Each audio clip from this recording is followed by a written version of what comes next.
y no me podía sentir completamente libre ni tranquilo. Finalmente la dejaron salir de Venezuela, la pude abrazar. La última vez que pude abrazarla en tranquilidad fue en el 2012, porque antes de estar preso yo había tenido que estar en la clandestinidad y en el exilio, entre Colombia y Costa Rica. Y bueno, fue momentos muy duros. A mi mamá todos estos años le tocó ir por todo el mundo hablando sobre lo que sucedía en Venezuela, tratando de visibilizar lo que mucha gente quería ocultar, y era los centros de tortura que habían en Venezuela. Hay una cosa, los esquemas de protección de derechos humanos y de garantía de la dignidad han avanzado ciertamente, pero no han avanzado al ritmo que ha avanzado la tortura. Es decir, hoy hay métodos de tortura, hay métodos para infligir dolor mucho más modernos que los propios esquemas de protección. ¿En qué métodos estás pensando? O sea, ¿a qué estás apuntando? Por ejemplo, la tortura psicológica, la tortura blanca. Son torturas que no dejan huellas, pero dejan cicatrices. Cuando a mí me preguntan de las torturas, ¿cuáles son las peores?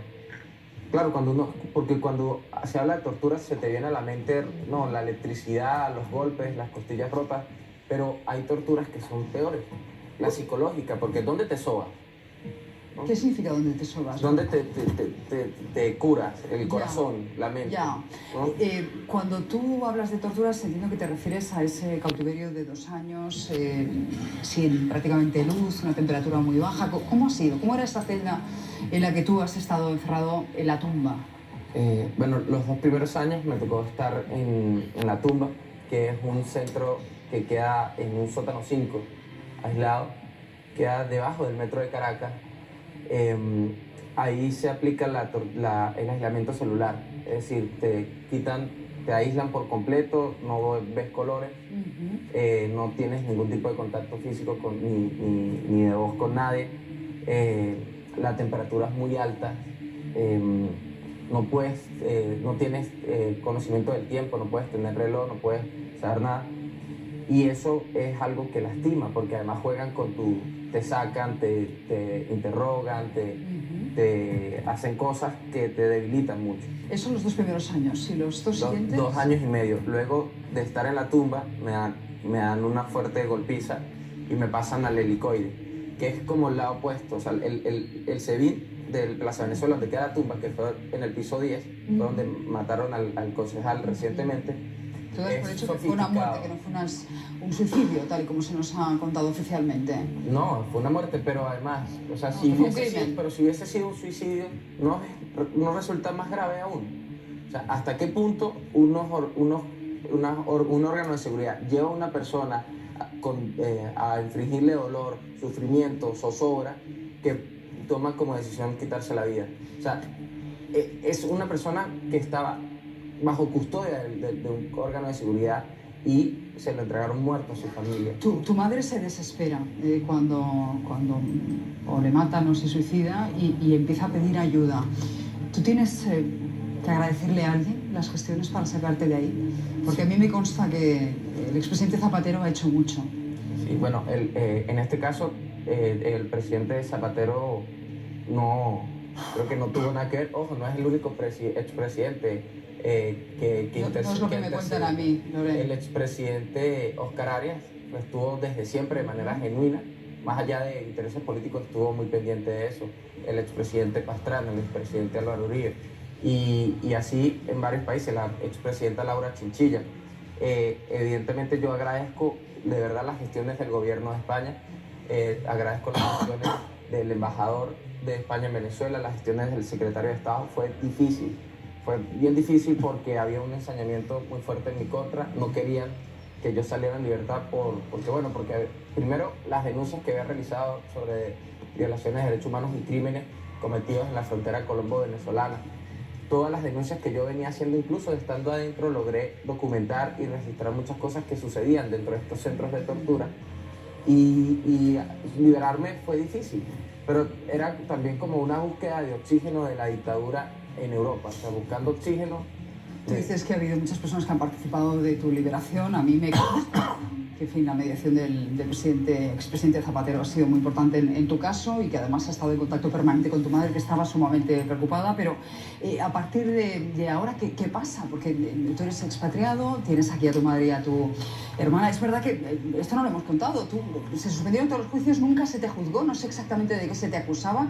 ¿Cuál es tu pecado? ¿Qué has hecho para merecer ese cautiverio de 4 años? Bueno, cuando me detienen en Bogotá, que además el presidente Santos da la orden de detenerme, nunca hubo una orden de captura, ni mucho menos un pedimento ¿Y de qué se te acusaba? Bueno, de terrorismo, me acusaron de difamación de información falsa para generar zozobra en la colectividad, de todo lo que se le ha acusado a la juventud venezolana, especialmente a los jóvenes. Se le ha perseguido en Venezuela. Hay una política claramente definida por parte del Estado venezolano de perseguir a la juventud venezolana, de hacerla huir del territorio nacional. Hay una política de persecución permanente a la disidencia. En Venezuela hay alrededor de 400 presos políticos. En su mayoría, el 90% de los presos políticos en Venezuela no pertenecen a ningún partido político. Es decir, son ciudadanos que salen a defender o a buscar democracia y libertad, valores que incluso los mismos políticos no pudieron defender. Entonces, se ha perseguido a la juventud venezolana. En mi caso, nunca hubo juicio, nunca hubo presentación ante tribunales de manera oficial, y la Corte Interamericana de Derechos Humanos emitió varias medidas cautelares de protección. La ONU presentó su declaración de que definitivamente fue una detención arbitraria la que hubo en mi caso. Pero en Venezuela no hay democracia, en Venezuela hay una dictadura. Y a partir de ahora, Loren, ¿cómo va a ser tu vida? ¿Qué vas a hacer en nuestro país? ¿A qué vas a dedicar todas tus energías, sabiendo que puedes rehacer esa existencia que se ha habido abruptamente truncada? Esto no tiene vuelta atrás. Yo estoy verdaderamente comprometido con la defensa de los derechos humanos. Mi celda no está vacía. O sea, mi celda hoy está ocupada por otra persona inocente. Por un lado me estaban sacando a mí, pero por la otra parte estaban metiendo a decenas de personas presas. Hoy hay más presos políticos que el mes pasado. Y si no hacemos algo pronto, el mes que viene van a haber más presos políticos. Y yo estoy comprometido con eso. Yo quiero regresar a mi país y quiero además que el mundo sepa lo que está pasando en Venezuela, más allá de lo que dicen los voceros políticos tradicionales. Hay una generación joven en Venezuela que está siendo perseguida y que está clamando auxilio. Está clamando auxilio a Europa. La dictadura venezolana se encuentra muy presionada por los crímenes que está cometiendo, está buscando oxígeno. Yo creo que lo que debe hacer la comunidad internacional no es inventarse recetas mágicas de cómo solucionar. ¿Qué debe hacer la comunidad internacional? Hacer respetar las normas internacionales y que los mecanismos internacionales de justicia sean eficaces y efectivos, que se cumplan. Hay crímenes de lesa humanidad que se cometen en Venezuela, hay un genocidio en marcha en Venezuela, hay normas que lo sancionan y hay tribunales internacionales. La Unión Europea debe apoyar en las gestiones necesarias para que esto se cumpla. Pues te deseo toda la suerte de nuestro país. Gracias, Loren. Es una historia tremenda, la que les vamos a contar a continuación.